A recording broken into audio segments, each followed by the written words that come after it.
एक भी प्रॉपर्टी ऐसी होगी जो मैंने टैक्स में नहीं शो की होगी। पर कुछ मित्र लोग इसको मैं देख रहा हूं सोशल मीडिया में बहुत ही भद्र भाषा का प्रयोग करते हुए बहुत सारी चीजें लिख रहे हैं। उन सभी मित्रों को मैं एक बात कहना चाहता हूं कि बिना सच्चाई जाने किसी के ऊपर कोई एलिगेशन लगाना ठीक नहीं है। और हम हिमाचली है, मैं पहाड़ी आदमी हूं, और हम जैसे लोग ही इस देश के अंदर टैक्स देते हैं।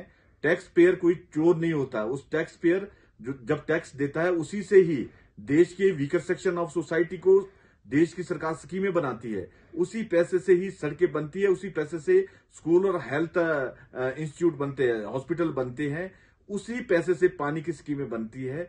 टैक्स पेयर को इतना लज्जित करना ये बात सही नहीं है। और टैक्स पेयर ही देश की इकोनॉमी को स्ट्रांग बनाते हैं। हम ठीक है कि हम छोटे बिजनेसमैन होंगे, चाहे छोटे हैं चाहे बड़े बिजनेसमैन हैं, देश की अर्थव्यवस्था में बिजनेसमैन का ही सबसे बड़ा रोल होता है।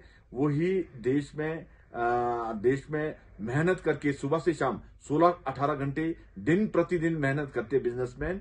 वो अपनी गाड़ी कमाई से देश की जनता के डेवलपमेंट के लिए देश की ट्रेजरी में पैसा जमा करते हैं। उसी पैसे से जो हम पैसे जमा करते हैं, उसी पैसे से देश में सारी वेलफेयर की स्कीमें चलती है। हम जैसे टैक्स पेयर ही उस पैसे को जमा करते हैं, वेलफेयर की स्कीमें चलती है, और देश में जितने भी डेवलपमेंट के कार्य होते हैं उसी पैसे से होते हैं। आपकी नाराजगी ये है कि मीडिया ने गलत शब्दों का उपयोग किया है, तो उस पर आप क्या कहेंगे? मैंने सभी प्रेस बंधुओं से विनती की है कि शब्दों का उच्चारण सही होना चाहिए। आप सबसे यही विनती की है कि किसी भी आदमी के प्रति, मैं बलवीर सिंह वर्मा अकेला आदमी नहीं हूं, मेरे साथ 1 लाख जनसंख्या चौपाल की है, और मेरे साथ मेरे वेलविशर कई लाखों में हिमाचल प्रदेश के अंदर है। सबको एक आघात पहुंचता है।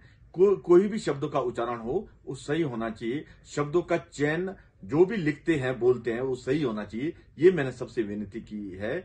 और आपके माध्यम से भी मैं एक बात कहना चाहता हूं, बिजनेसमैन कोई भी हो, चाहे अधिकारी है, चाहे कर्मचारी है, चाहे बिजनेसमैन है, कोई भी इंसान है जो टैक्स भरता है, उसकी लायबिलिटी बनती भी है उसकी, और उसको रिफंड भी मिलता है। दोनों चीजें पैरेलल चलती है। इसमें ऐसा नहीं है कि किसकी लायबिलिटी बन गई वो चोर है, और जिसका रिफंड हुआ तो डिपार्टमेंट चोर है, उसने वापस किया ना, डिपार्टमेंट चोर है। बहुत सारे डिपार्टमेंट की लायबिलिटी बनी हुई है। आजकल टूरिज्म की कई करोड़ों में लायबिलिटी बनी हुई है, कई डिपार्टमेंट की सैकड़ों करोड़ों में बनी हुई है। इसका मतलब वो थोड़ी है कि वो डिपार्टमेंट चोर है, वो लायबिलिटी है। इंटरप्रिटेशन है डिपार्टमेंट और बिजनेसमैन, या डिपार्टमेंट और सर्विस टैक्स और इनकम टैक्स के बीच का होता है। हम बोलते हैं इसमें टैक्स नहीं लगेगा, वो बोलते हैं इसमें टैक्स लगेगा, और उस इश्यू के ऊपर बहुत सारी बातें होती है। और ये सर्विस टैक्स कोई बहुत पुराना नहीं है कि देश के अंदर शुरू से लगा जब से ये देश आजाद हुआ। ये नया टैक्स लगा है, बहुत सारे लोगों को इसकी जानकारी नहीं थी।